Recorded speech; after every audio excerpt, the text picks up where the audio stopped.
Muller por muller. Dende Gálix queremos celebrar o 8 de marzo facendo visibles as mulleres dentro da literatura infantil e xuvenil galega. Mulleres escritoras, mulleres ilustradoras, mulleres formando parte das historias destes libros. Recollemos da produción do ano 2020 unha dúcia de obras. Dúas xuvenís, A noite da deusa e Superúlex. A noite da deusa, de María López Sande, publicado por Galaxia, trata de unha comunidade secreta que traballa dende tempos antigos para construir prezados obxectos que outorgan poder ás mulleres. Se conseguen os 7 obxectos máxicos, comezará unha nova era na que por fin as mulleres camiñarán ao lado dos homes. Superúlex, de Susana Sánchez Arins, está publicado por Cuarto de Inverno. A protagonista, Clara, non resiste as injustizas.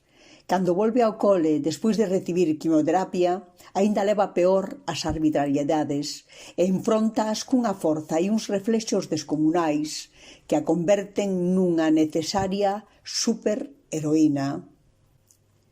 A lavandeira de San Simón, de Eva Mejuto, ilustrado por Bea Gregores e publicado por Xerais. Unha nena cóntanos o que sucede na súa primeira visita ao campo de concentración da illa de San Simón. Acompaña a nai, que é unha das mulleres solidarias que lle lavan a roupa aos presos republicanos e lles levan algo de comida. Carabela, de Paula Carballeira, ilustrado por Abe Castillo e publicado por Galaxia.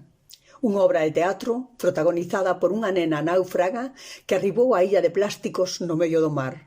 Alí, con plásticos do lixo, crea unha boneca coa que poder falar. Elisa e Marcela, de Xulia Vicente, publicada polo Consello da Cultura Galega. En banda deseñada, contase a historia destas mulleres que se enamoraron cando estudaban magisterio e se casaron a principios do século XX. Foi a primeira boda sen home, cunha delas disfrazada de marido.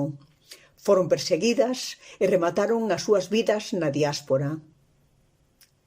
Femenino singular en plural, de Concha Blanco, ilustrado por Laura Romero e publicado por Bahía Edicións, dirixida tamén esta editora por unha muller, Belén López. Un poemario no que a través dunha historia protagonizada por unha nena e un neno nos van presentando en verso o relato dunha serie de mulleres pioneiras. Lobo Ramón, de María Canosa e ilustrado por Nuria Díaz. O protagonista non é unha muller, pero este lobo racha todos os estereotipos de xénero. Está publicado por O que leo, Obradoiro, unha editora dirixida tamén por unha muller, Ana Guerra.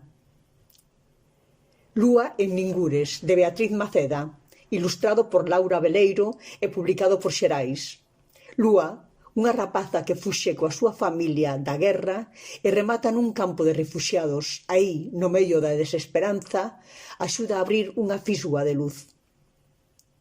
Madia Leva, de Ana Moreiras, publicado por Aira Edicións. Banda deseñada con perspectiva de xénero. Quere ser un homenaxe ás mulleres que manteñen a flote o campo galego, contando as súas historias e dándolles voz. Tres bichicomas, dúas illas e unha serea, de Rosa Neiros, ilustrado por Abe Castillo e publicado por Xerais. Este libro adacadou o premio Agustín Fernández Paz de Narrativa Infantil e Xuvenil pola Igualdade.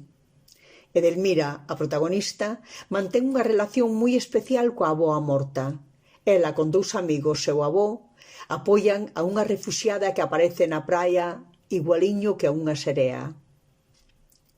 Ardora, de Beatriz Maceda, ilustrada por Laura Veleiro e publicada por Urco.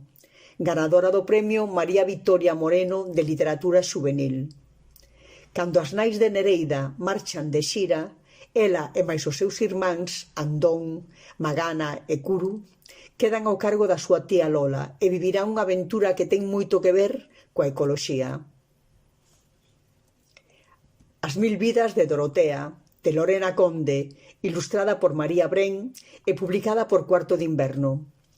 A actriz e dramaturga Dorotea Bárcena, de volta á infancia, fálanos da necesidade de contar con papeles axeitados para as mulleres, para todas as mulleres, con todo tipo de corpos, e faino a modo dunha pequena obra de teatro.